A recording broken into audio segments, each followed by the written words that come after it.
I mean, in terms of so he's the vice captain because Hardik is injured, so he's become the vice captain.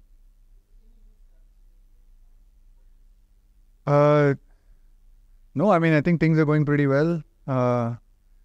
Played 7 good games of cricket, and the team's playing really well. We know we're up against a team that's also playing some good cricket in this tournament. So, yeah, we're really looking forward to this game tomorrow. And it's always a great privilege and a pleasure to play in the Eden Gardens in Kolkata. So, yeah, as a team, we are really looking forward to the game tomorrow.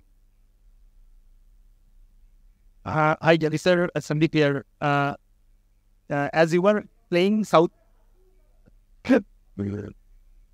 The question when I realized many are saying this match could be the dress rehearsal of the final World Cup final. So, how do you see this match against South Africa, who have won 6 out of 7 matches in this year's tournament? We're not really worried about what many are saying. We are focused on this game. We know it's one of the league games in the tournament.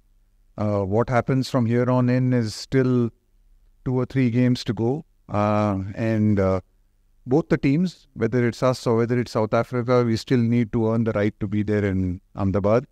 So, no, I mean, we are not seeing it as that way. We are just seeing it as, like I said, answered the earlier question, a game in the league phase against a team that is playing some very good cricket, and looking forward to it. Rahul sir, just wanted to know the thought process behind picking Ashit Krishna as Rahul Hardik replacement, because some have the option of picking someone like Tilak Verma, who have chipped in with ball as well if required. If you can explain the thought process. I think it's pretty obvious thought process. I mean, after Hardik has been injured, which he has been for the last 2 or 3 games, and then obviously didn't play a couple of the games in the Australia series as well. We have played with a combination which has been 3 fast bowlers and 2 spinners. In our reserves, in the guys sitting outside in the 15, we had a backup for the spin, we had a backup for a batting, and we had a backup in the bowling all-rounder category. So we did recognize that if this is a combination we're going to take, and if there is a issue of an illness or a small niggle or an injury, then we need to have a backup for that. It also allows us to play other combinations. It doesn't mean that we can't play other combinations, but if this is the one combination which we have gone with recently, then that is the one area which we possibly hadn't backed up with the injury to Hardik Pandya. So, Bengal, let's see about the good threat, how you know, it's done on the let's just start with about that thing, right? How about it, but Vegas, so you going that under the not of it, but I mean, I don't think so. I don't think we are going to think about it too much. I think, when there's only been in one game when we've probably felt the need for the number 8 and 9, which was the game against England in Lucknow. And actually our number 8 and 9, added 40 after the 7th wicket. The next couple of wickets gave us 46 critical runs on our tricky wicket. So I think we got to have confidence in our 8, 9, 10, 11. The ones that we have now, I think they are working very hard and they're doing the best that they can. And I don't think the batsmen really, to be honest, need to think about it or worry about it. I think if you play good cricket through the 50 overs and play according to the situation and what the demands of the game are, I think there's enough quality in that top 7 to look after itself. Rahul भाई, अभी थोड़ी देर पहले जब south Africa के captain आए थे तो उन्होंने कहा था कि 6 बॉलर इंडिया के पास नहीं। आपको लग रहा है कि हार्दिक गति टीम में नहीं है, वो आउट हो गए वर्ल्ड कप पे? एक 6 बॉलर का जो क्वेश्चन है वो इंडिया के लिए शायद वो पॉइंट है जिसको देखना पड़ेगा। जरूर, अगर आप उन्होंने जिस फैक्ट्स कहा है, the fact is that yes, we will not be in a position to have a proper sixth option. We do have the option to call upon our wrong-footed in-swinging menace.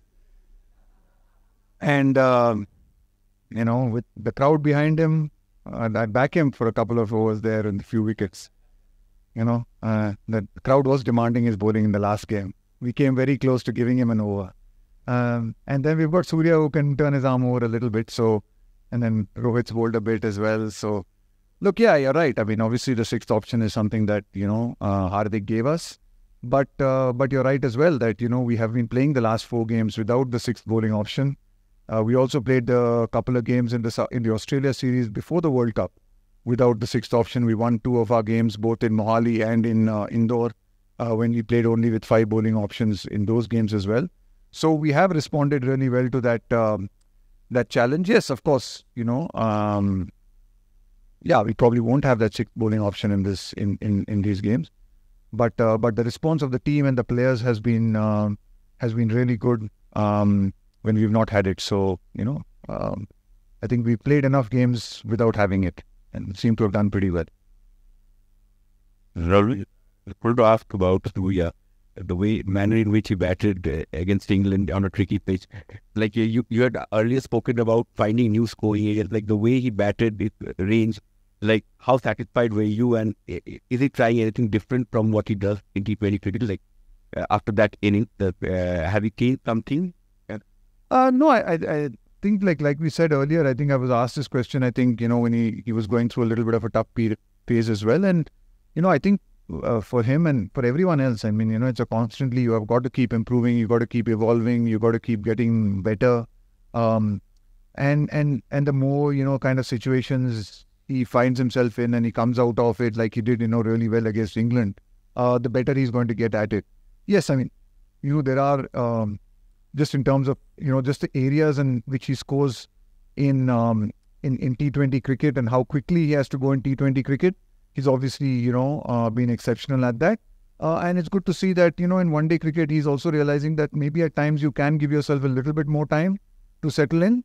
And then, how dangerous and he can be at the death. So it all really depends on situations, and I think he has that experience because he's played so much of, sort of domestic cricket. He's been around for the last 10 years. So just, I think we're sort of relying a lot also on his experience to be able to read a situation really well.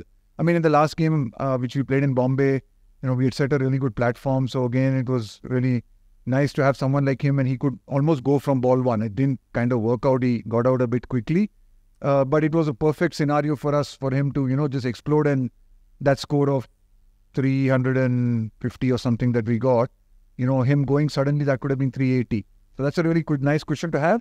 Other situations, when like against England, when we were wickets down, then probably you need him to play a slightly different kind of role for a while and then look to go hard at the end. So yeah, it's just that it's nice to have that experience of people like him and Jadeja announced at the back end. Just to be able to read that situation and play according to the situation. And that's really important in one-day cricket. T20 cricket, sometimes, you just have to play in one way. One day, sometimes lower down the order, you need to be able to be smart enough about how to read a game and read a situation.